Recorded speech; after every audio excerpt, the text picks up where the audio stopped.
दुनिया से जुड़े मजेदार और रहस्यमय तथ्यों को जानने के लिए आज ही सब्सक्राइब कीजिए हमारे इस हिंदी चैनल को। अगर आप इस चैनल को सब्सक्राइब करते हैं तो इस चैनल पे जितने भी लेटेस्ट वीडियोस आएंगे उस सभी की इन्फॉर्मेशन आपको लगातार मिलती रहेंगी। हेलो दोस्तों, इस वीडियो में हम बात करने वाले हैं काले ताजमहल नहीं बनने के पीछे आखिर रहस्य क्या छुपा हुआ है। मशहूर ताज की कहानी तो बच्चे ने सुनी है, पर आपने काले ताज की कहानी ना ही सुनी होगी और ना ही देखी होगी। काला ताज जो आज तक सिर्फ एक रहस्य बन के रह गया। जी हाँ, आपको बता दें कि ये राज है मशहूर बादशाह शाहजहां का, जिन्होंने 7 अजूबों में से एक अजूबे को भारत में स्थित किया। आपको बता दें कि औरंगजेब अगर बाप की दिल्ली इच्छा पूरी करता तो ताज में अकेली मुमताज ही कब्र में होती और पीछे काला ताजमहल भी होता। मशहूर लेखक व पत्रकार अफसर अहमद की किताब ताजमहल या मम्मी महल में शाहजहां के इंतकाल के वक्त हुई सारी गतिविधियों से पर्दा उठाया गया है। ये तो आप सब जानते होंगे कि शाहजहां का इंतकाल 22 जनवरी 1666 के दिन हुआ था। उस दिन उनके दफन की तैयारी जोरों शोरों से चल रही थी। तभी शाहजहां की बेटी जहां आरा बेगम के आदेश के बाद 2 शख्स खान कलादार और ख्वाजा पूल गुसल खाना में बुलवाए गए। जहां आरा बेगम की इच्छा के मुताबिक यह दोनों बुजुर्ग मुसम्मम बुर्ज से यहाँ बादशाह का इंतकाल हुआ था।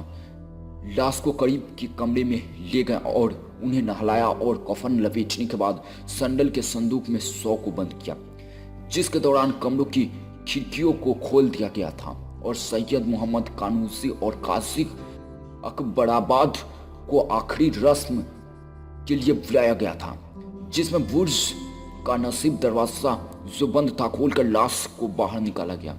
सबसे अहम बात 100 को दफनाने की थी, जिस कारण औरंगजेब को काफी परेशानियों का सामना करना पड़ा।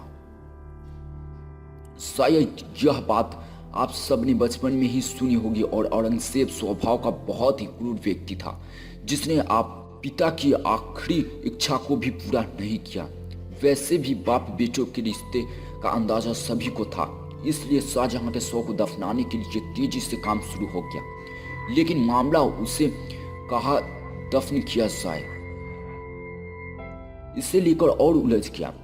लिखी गई किताब के अनुसार शाहजहां की वसीयत की थी कि उसे ताज के ठीक पीछे मेहताब बाग में दफन किया जाए, लेकिन ऐसा होता है इससे पहले औरंगजेब ने वसीयत से बचने का रास्ता निकाल डाला। अगर वह ऐसा करता तो उसे ताज के पीछे एक और बड़ी इमारत बनानी पड़ती और एक कोशिश भी करनी पड़ती कि उसके वालिद का मकबरा उसकी मां से किसी तरह का कम न रहे। शाही रिवाज के मुताबिक औरंगजेब के लिए यह एक मुश्किल था। वो दरअसल ऐसा नहीं करना चाहता था। 2 वजहों से, एक लगातार लड़ाई से शाही खजाना खाली हो गया था, दूसरा मकबरे बनाने को वह फिजूल खर्ची मानता था।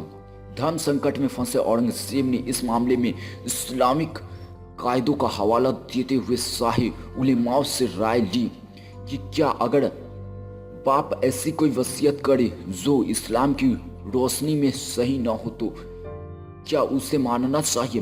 राय देते हुए उलेमाओं ने वसीयत की काम बात को गलत बताया, जिसमें औरंगजेब ने अपने तर्क उसके बाप को उनकी मां यानी मुमताज महल के कमाल दर्जे की मोहब्बत थी कह शाहजहां का मकबरा मुमताज के मकबरे के नजदीक बना डाला, जिसकी वजह से काले ताज का राज ही रह गया।